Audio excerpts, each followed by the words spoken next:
Halo semuanya, selamat datang di Poin Podcast Podcast Internasional.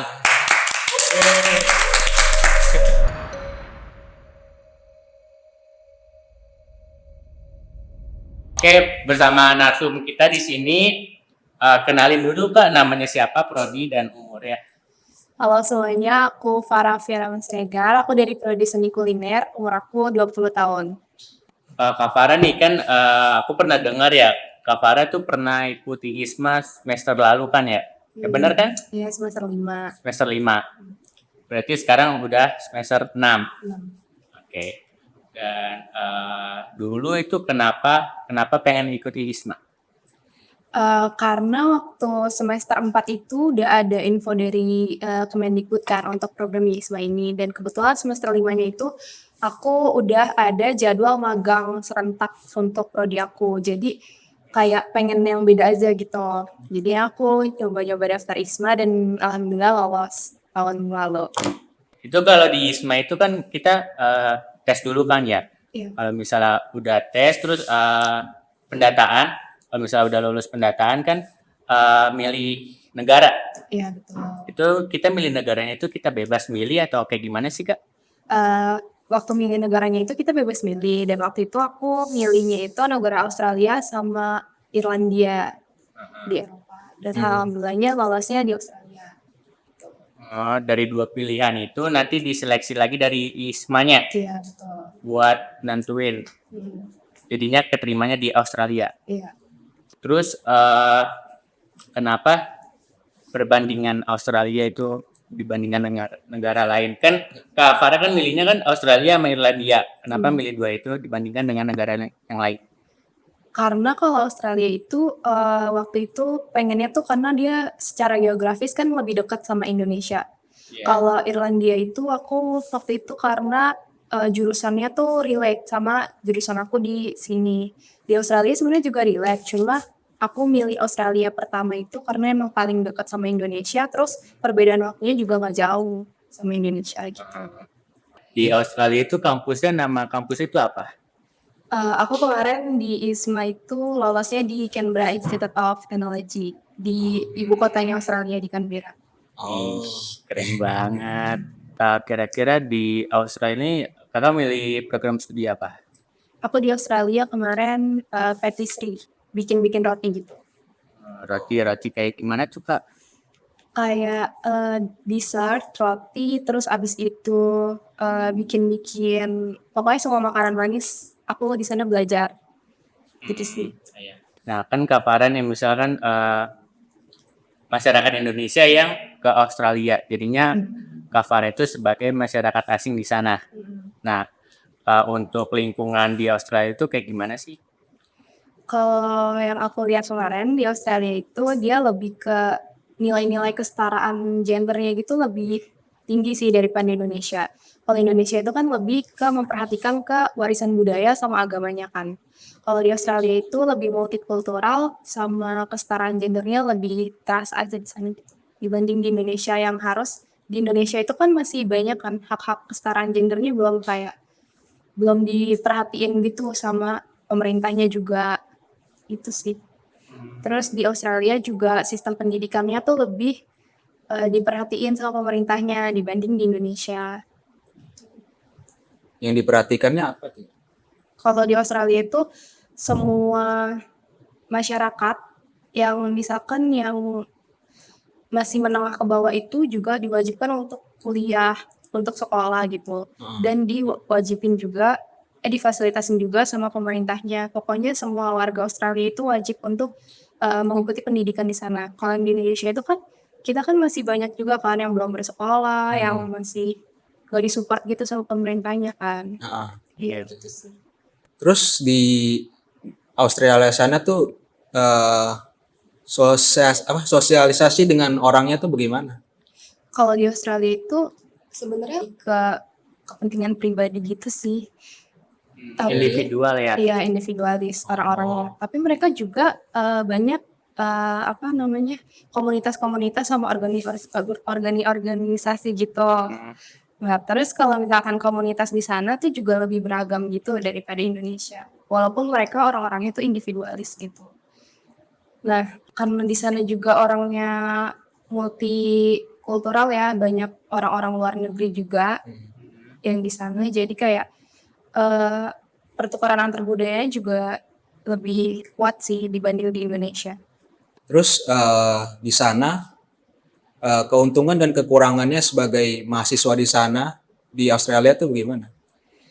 Kalau keuntungan sama kekurangannya, karena aku ikut program ISMA ya kemarin, jadi kayak kalau kekurangannya dulu itu programnya tuh durasinya tuh singkat karena cuma 1 semester kan kalau program ISMA. Nah, 6 bulan ya?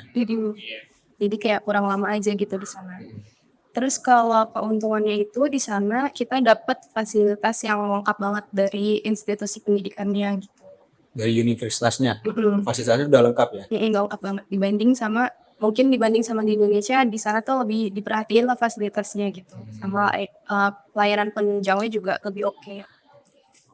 Nah, sekarang gua akan menanyakan beberapa pertanyaan ke Kak siapa tadi namanya? Farah. Kak Farah. Oke. Nah, pertanyaan saya itu bagaimana sih sikap pemerintah Australia tentang mahasiswa pertukaran pelajar yang dari Indonesia itu seperti apa ya? Karena pemerintah Australia sama Indonesia itu udah kerjasama kolaborasi gitu, jadi menurutku sikap pemerintah Australia itu sangat-sangat terbuka untuk mahasiswa Indonesia sih. Kan karena kan Australia juga yang aku bilang tadi multikultural kan, multi internasional. Jadi semua anak-anak internasional juga kuliah di Australia juga sangat direspon baik sama pemerintah Australianya juga gitu.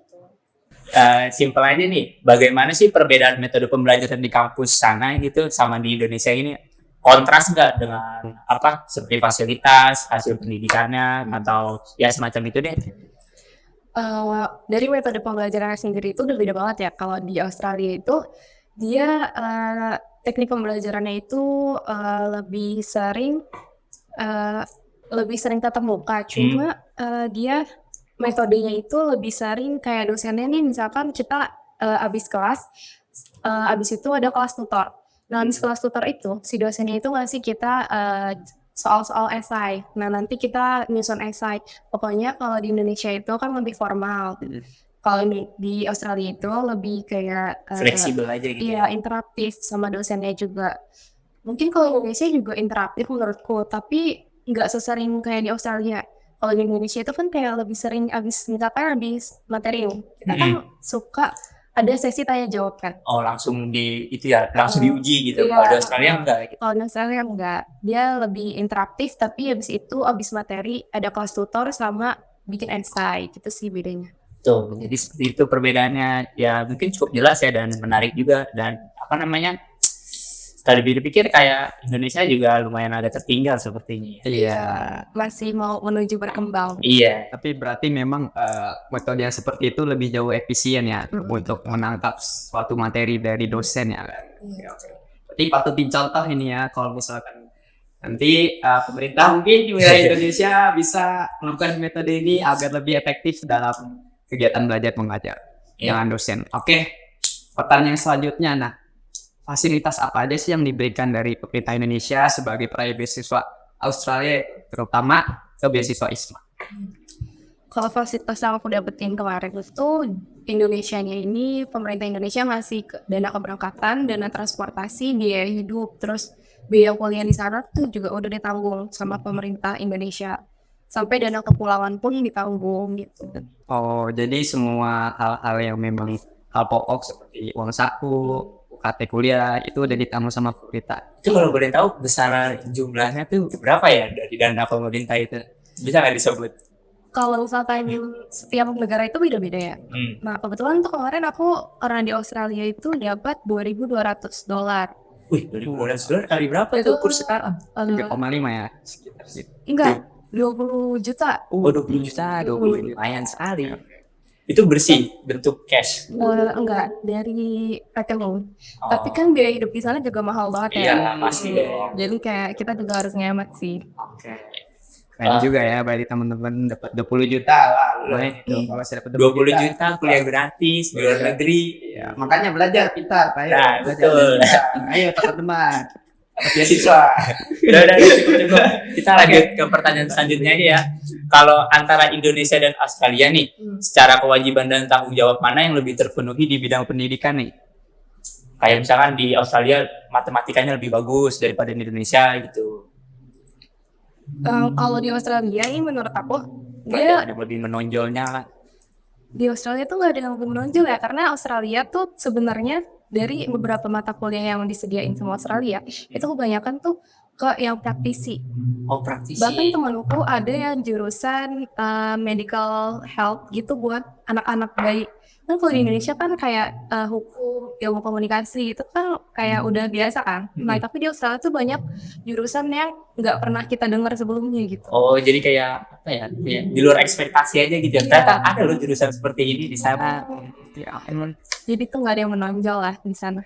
Oh, jadi setara semuanya ya. Kalau seandainya nih tunjangan basic yang dikasih pemerintah habis, entah karena inflasi di negara atau ada suatu fenomena di negara tertentu yang membuat Indonesia itu jadi susah untuk memberikan dana ke anak-anak yang dapat ISMA, dapat beasiswa untuk pelajar seperti itu. Nah, saran apa aja sih yang kakak bisa berikan kalau misalkan pemerintah itu memiliki masalah di negara tersebut sampai yang apa ya namanya, memiliki hambatan gitu untuk membiayai mahasiswa di Australia? Yang pasti sih kalau menurutku komunikasi ya. Dari pihak Ismail sendiri juga mungkin kan yang paling tahu duluan itu kan pihak Ismail. Jadi seharusnya emang pihak Isma duluan yang komunikasiin ke kita, terus kita juga ada saran dan kritik tentang hal itu, kayak duitnya gimana gitu. Terus jadi kita saling terbuka aja sih sama pihak Ismanya gitu. Tapi menurutku itu nggak bakal kejadian karena Isma udah kerjasama sama semua negara yang emang komunikasinya itu udah terjalin bagus. Oh, jadi pasti kayak masalah uang halus itu nggak akan mungkin terjadi ya. Udah ada solusinya pastilah ya. Karena kan memang bekerja sama dengan semua negara ya, semua bakal ikut kontribusikan soal dana. Tapi sebentar dulu nih, mau nanya nih, penasaran aja nih tentang Australia. Aksen Inggris di Australia tuh sama nggak sih sama yang kayak di Amerika gitu, yang kayak yang orang-orang itulah apa sih nama aksennya? Kayak ya British, kayak British, itu gimana sih? Sama nggak sih kayak di sana? Apa lebih gimana gitu? Beda. Oh, beda. Kan kita kan bahasa Inggris ada 3 ya, kayak Iya. American English, terus Australian English sama British. Iya. Tapi Australia menurutku tuh lebih ke British. Oh, British. Yang awal gitu. Iya, bottom of. Halus nih jadinya gue. Iya, dia juga Pokoknya hidup lagi. kayak gitu. Oh, lebih ke ternyata. Oh, menarik juga ya. Tapi dia beda banget sama Amerika. Tapi orang-orangnya tuh rata-rata orang pure Australia atau kayak campuran gitu? Pure Australia. Pure Australia. Dan aksennya British. Wow. Tapi katanya memang di Australia itu bisa memakai berbagai bahasa ya, dibolehkan gitu kan. Iya. Tapi ada juga nih pertanyaan lagi. Budaya di sana tuh orang-orang suka olahraga katanya ya. Katanya lebih sehat di Australia ya, dia gaya hidup orang-orang di sana. Kenapa suka olahraga nggak di sana? Enggak, karena suhu di sana tuh dingin. Oh, dingin. Udah kan. Dingin. Dingin lah. Mungkin kalau orang sana kan udah kebiasa ya. Jadi kayak mereka fine-fine aja. Nah, seger ya. Gitu. Iya, kalau kita sebagai Asian di sana Kedinginan agak shock gitu. gitu. Oh, Sama oke. budaya Australia. Berarti memang pagi-pagi ada yang jogging atau ada yang apa. Bukan yang jogging tiba-tiba jajan bubur lah. Ya, Sama aja. Iya. Habis jogging Jogging makan itu ayam. namanya jajan. Kita akan lanjut ke pertanyaan berikutnya, Kak. Apa perbedaan lifestyle atau gaya hidup sehari-hari orang Australia? Orang Australia dan Indonesia. Perbedaannya tuh apa sih, Kak? Kalau ini specifically in Canberra aja ya, karena aku di Canberra jadi aku nggak bisa menjelaskan Australia semuanya. Tapi kalau di Canberra itu pokoknya gaya hidupnya tuh lebih teratur, terus orang-orangnya juga santai. Nah kalau Indonesia itu kan dia lebih kayak terburu-buru gitu untuk kesehariannya. Kalau untuk jadwal kerja atau jam-jam kerja gitu, di Canberra itu orang-orangnya lebih menghargai waktu. Jadi mereka tuh seimbang antara waktu libur sama waktu kerjanya.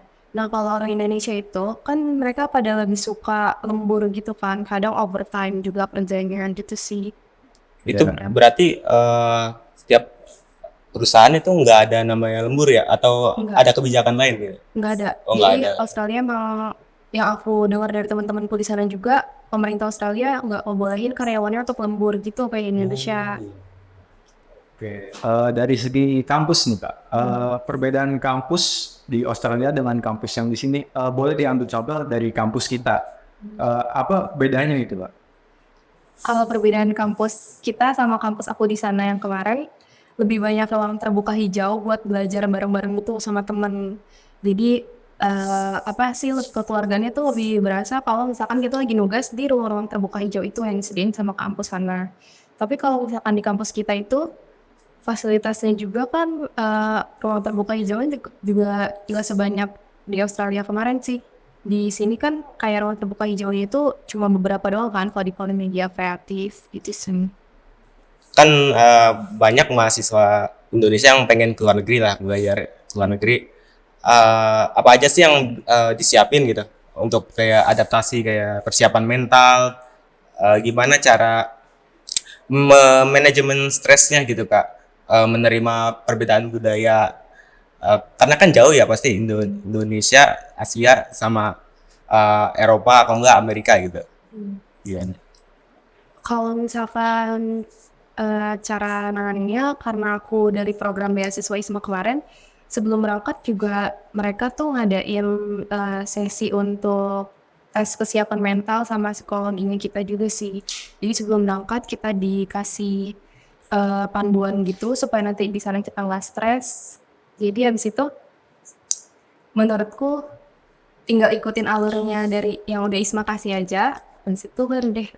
Mau tanya nih, orang bule Bali, orang bule Australia tuh cakep-cakep Kak? Menurutku iya. Kayak ya kayak boleh pada umumnya tapi menurutku lebih cakep. Dari segi apa itu Kak? Dari build body-nya Kak? Atau mukanya Kak? Dia berotot begitu Kak? Apa gimana? Mukanya sih Oh, bukan. ya dia cakep-cakep semua. Mau Terus cewek ataupun cowok. terus juga emang orang bule Australia tuh suka liburan ke Bali ya Pak? Iya, karena aku kan juga nanya ke teman aku kan. Katanya karena di Bali itu dekat sama Australia. Terus tiket pesawatnya tuh juga murah dari Australia ke Bali. Gitu. Beda dari Australia ke Jakarta tuh lebih mahal. Kalau ke Bali lebih murah. Berarti mayoritas teman kakak yang Australia itu tahu Indonesia lah ya? Tahu. Tahu. Oke. Oke, sekarang kita udah mendekati waktu terakhir ya. Boleh yang lain masuk ke frame? Oke, semuanya terima kasih sudah menyaksikan. Kalau ada sarannya, jangan ada, semoga nggak ada. Dari dia Taufik. Assalamualaikum warahmatullahi wabarakatuh.